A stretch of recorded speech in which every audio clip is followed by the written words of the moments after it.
Hati-hati kalau kita bicara Freeport, sekarang bukan miliknya Amerika.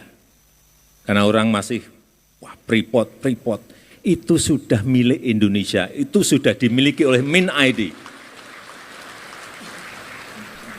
Bahkan waktu akan mengambil Freeport saja, banyak yang membisiki kepada saya, Pak, hati-hati, Papua bisa lepas. Pak, hati-hati, Bapak bisa digulingkan. Hilirisasi menjadi kunci. Coba kita lihat satu, urusan nikel. Urusan nikel yang sering saya ceritakan, karena ini memang sebuah keberhasilan kita meningkatkan nilai tambah. Nikel, dari bahan mentah, nikel ore, masuk ke NPI, nikel pig iron, masuk lagi ke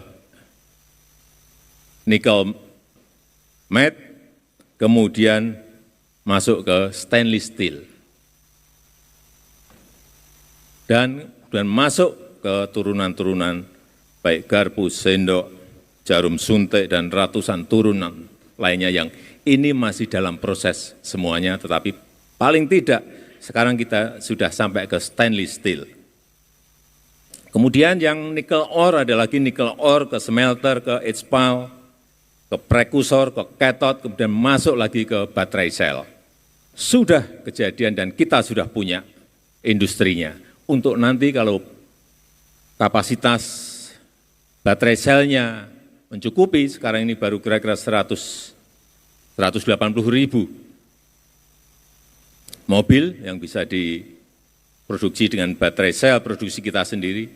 Kalau nanti bisa meningkat menjadi juta, itu kita baru memiliki daya saing yang kuat dengan negara-negara lain. Kemudian tembaga, nikelnya sudah masuk ke tembaga. Setelah nikel kita stop tahun 2020, tembaga 2 tahun yang lalu juga kita stop. Minggu depan akan ada 2 smelter besar yang investasinya kurang lebih 50-60 triliun sudah beroperasi, yaitu di Aman, di Sumbawa, kemudian Freeport di Gresik. Hati-hati kalau kita bicara Freeport, sekarang bukan miliknya Amerika. Karena orang masih, wah Freeport, itu sudah milik Indonesia, itu sudah dimiliki oleh Min ID. 51%, dulu kita hanya punya 9%. Dan sekarang sudah kita miliki 51% dan sebentar lagi akan menjadi 61%. Pokoknya kita terus ambil.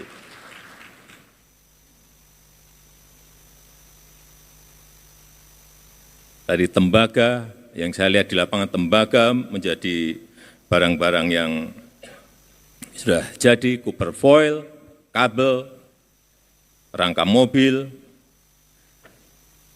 dan yang ketiga, boksit. Hilirisasi di boksit. Sudah jadi yang satu di Bintan, kemudian minggu depan saya juga akan resmikan di Mempawah, di Kalimantan Barat. Jadi lagi satu, berarti ada 2. Dari sini nanti akan jadi, yang di Mempawah ini miliknya BUMN. Akan jadi aluminium, velg mobil, bodi pesawat, semuanya. Bapak Ibu sekalian yang saya hormati, pada posisi normal, pada posisi dunia normal, kita tidak mungkin melakukan ini. Pasti akan dicegat oleh negara-negara maju. Pasti itu. Bahkan waktu akan mengambil Freeport saja, banyak yang membisiki kepada saya, Pak, hati-hati, Papua bisa lepas. Pak, hati-hati, Bapak bisa digulingkan.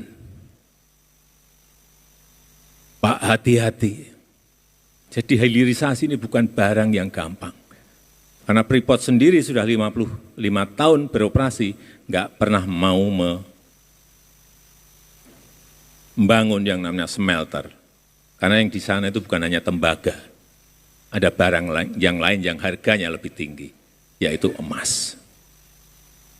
Nah, nanti kita punya smelter sendiri di Gresik, tahu kita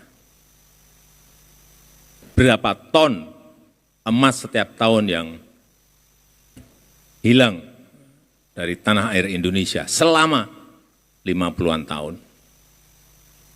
Perkiraan saya per tahun mungkin 40 sampai 50 ton. Baru perkiraan, nebak-nebak. Tapi nanti kalau sudah berproduksi baru kita tahu betul, oh ternyata ada emasnya sekian ton per tahun. Jadi kalau tadi bisikan ke saya ya tadi, ya karena barang yang tadi saya sampaikan. Tetapi Bapak Ibu sekalian yang saya hormati, tolong ini betul-betul ISE bisa mendesain rencana dan strateginya. Yang saya ingin adalah hilirisasi yang padat karya, yaitu